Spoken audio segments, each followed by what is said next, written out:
नमस्कार दोस्तों, स्वागत है आपका हमारे YouTube चैनल प्रेरक कहानियाँ में। तो आइए सुनते हैं श्री राजेश्वरानंद जी महाराज द्वारा आज की नई प्रेरक कथा। पंडित जी चले वो याद कराने।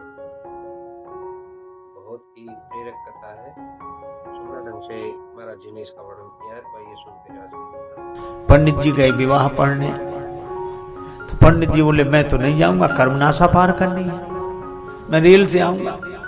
अब रेल से आने में घूम कर आवे तो 2-2.5 घंटे अधिक लगे, और ये नदी पार करती दूसरे गांव में जाना था। समाधान ना मिले तो एक पहलवान था युवक, उसने कहा पंडित जी हम आपका धर्म नष्ट नहीं होने दें, आप हमारे कंधे पे बैठ जाए। ठीक है। पहलवान ने पंडित जी को कंधे पर बिठाया और चला। पर भगवान भी कभी कभी ऐसा व्यंग करते हैं।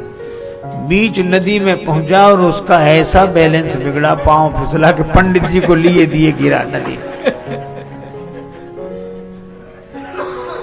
अब तो पंडित जी बड़े क्रोध में कांपे, मेरा धर्म नष्ट हो गया और काशी का वास इतने दिन किया और कर्मनाशा में तूने सारे पुण्य नष्ट करा दिए। अब सब लोग हाथ जोड़े और वो बहुत नाराज। एक सज्जन ने कहा कि पंडित जी पुण्य नष्ट अब नहीं हुए, पुण्य नष्ट तो तभी हो गए थे जब आप इसके कंधे पर बैठे। कैसे? इसके तो पुण्य नष्ट हो ही रहे थे, आपके पुण्य बच रहे थे। तो जो दूसरे के पुण्य नष्ट करके अपने पुण्य बचाना चाहे उसके तो पुण्य नष्ट हो ही गए। पंडित जी थोड़ा शांत हुए, लेकिन एक आदमी ने बड़ी अच्छी बात कही कि कर्मनाशा अपवित्र है। बिल्कुल शास्त्र कहते हैं, हम शास्त्रों की बात मानते हैं, लेकिन ये देखो कि यही नदी आगे जाकर गंगा जी में मिलती है। मैंने देखा कर्मनाशा गंगा जी में जाकर मिल जाती है, और कर्मनाशा में कोई पांव नहीं रखता धर्म की दृष्टि से, शास्त्र की दृष्टि से, लेकिन कर्मनाशा गंगा जी में मिल जाती है तो गंगा स्नान कौन बंद कर देगा? कर्मनाश जल सुरसरी परई, तेही को कहो शीस नहीं धरई। कर्मनाशा का जल गंगा जी में गिर जाए तो कौन शिरोधार्य नहीं करेगा? बस यही है। जब तक वो कर्मनाशा है तब तक शास्त्रों का नियम उसके लिए है, और जैसे ही वो गंगा जी में मिल जाती है वैसे ही शास्त्रों का नियम उसके लिए नहीं है। मैं भी आपसे यही कहता हूं, जब हम अपनी वर्ण जाति में रहकर अभिमान रखते हुए उसका पालन करते हैं तो शास्त्रों के नियम पूर्वक चलना चाहिए। लेकिन जिस दिन राम भक्ति जहां सुरसरी धारा, भगवान की भक्ति में हम अपने जीवन को मिला दें, उसी दिन शास्त्रों के नियम हमारे लिए दूसरे हो जाते हैं।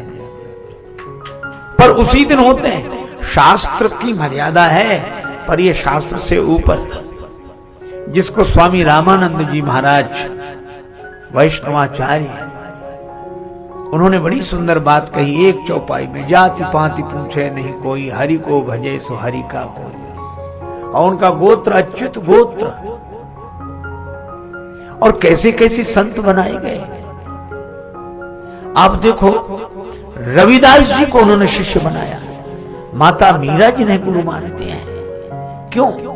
क्या शास्त्र मर्यादा का ध्यान उन्हें नहीं था? लेकिन शास्त्र मर्यादा से अधिक भी भगवान की भक्ति का भरोसा करते थे।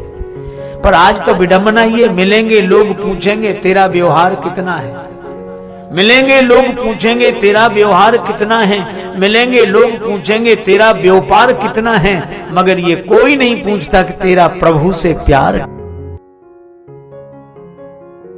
हमने ये कथा सुनी राजेश्वरानंद जी महाराज द्वारा कि किस तरह से एक पंडित जी विवाह कराने का जाने का मना करने लगे, क्योंकि बीच में कर्मनाशा नदी पड़ती थी। जब एक पहलवान ने कहा कि मैं आपको कंधे पे लेकर चलूंगा तो वे राजी हो गए, लेकिन भगवान की करनी, उस पहलवान का पैर फिसला और पंडित जी सीधे कर्मनाशा में जा गिरे। उसने कहा कि तुमने हमारे पाप नष्ट कर दिए।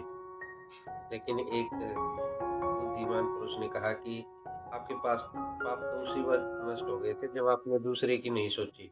आपने सोचा इसके कर्म बेशक चले जाए, मैं बचा रहूं। ये करना शास्त्रार्थ गलत है।